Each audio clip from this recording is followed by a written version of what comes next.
Chemistry का paper चल रहा है। एक लड़की ने पूरा इनऑर्गेनिक फिजिकल सब परफेक्ट किया, लेकिन जब ऑर्गेनिक केमिस्ट्री का सेक्शन देखा तो पूरा ब्लैंक हो गई। बेंजीन से फिनॉल कैसे बनाना है, कौन सा रिएजेंट यूज होगा, कौन सा मैकेनिज्म फॉलो होगा, कुछ याद नहीं आ रहा। पूरे 20 से 25 मार्क्स सीधा गए क्योंकि रिएक्शन याद ही नहीं थी उसे। हेलो मेरे छोटे भाई छोटी बहनों, वेलकम टू बोर्ड्स पे बात एपिसोड नंबर 5। आज का टॉपिक है ऑर्गेनिक केमिस्ट्री की रिएक्शन याद नहीं होती भैया, क्या करें। और ये सबसे ज्यादा पेनफुल टॉपिक है केमिस्ट्री के स्टूडेंट्स के पॉइंट ऑफ व्यू से। देखो गाइज, ऑर्गेनिक केमिस्ट्री में 200 से ज्यादा रिएक्शंस होती है और सबको रट्टा मारना इम्पॉसिबल है। पर मैं तुम्हें एक सीक्रेट बता रहा हूं जो टॉपर्स यूज करते हैं।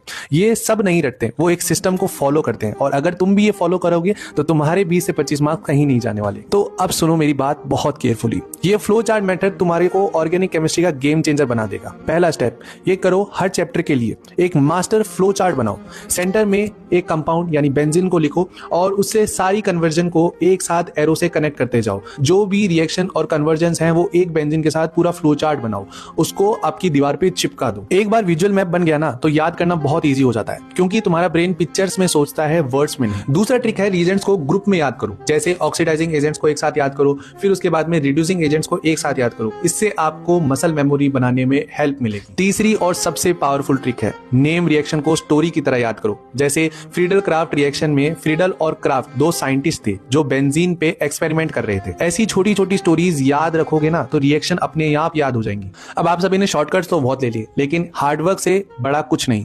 अब इंपॉर्टेंट चीज ये है कि जितनी ज्यादा आप प्रैक्टिस करोगे उतनी ज्यादा ही ऑर्गेनिक केमिस्ट्री आपकी निखर के बाहर आएगी। प्रैक्टिस करो जितना ज्यादा इंपॉर्टेंट है। जैसे कंपाउंड ए से कंपाउंड डी तक जाने के लिए कितने स्टेप्स लगेंगे, कौन सा रिएजेंट कहाँ यूज हो रहा है, एनसीईआरटी की back exercise, previous year questions, mechanism को इंपॉर्टेंटली समझो। अगर ये चीजें करोगे ना तो तुम्हारी ऑर्गेनिक केमिस्ट्री जीरो से इंटरमीडिएट से एडवांस से भी ऊपर चली जाएगी। अब मुझे कमेंट्स में ये बताओ कि सबसे ज्यादा तुम्हें ऑर्गेनिक केमिस्ट्री में कहाँ प्रॉब्लम्स आती है। अल्कोहल वाले चैप्टर में, एल्डिहाइड, कीटोन्स, अमाइंस, बायोमोलिक्यूल्स, कौन से चैप्टर में?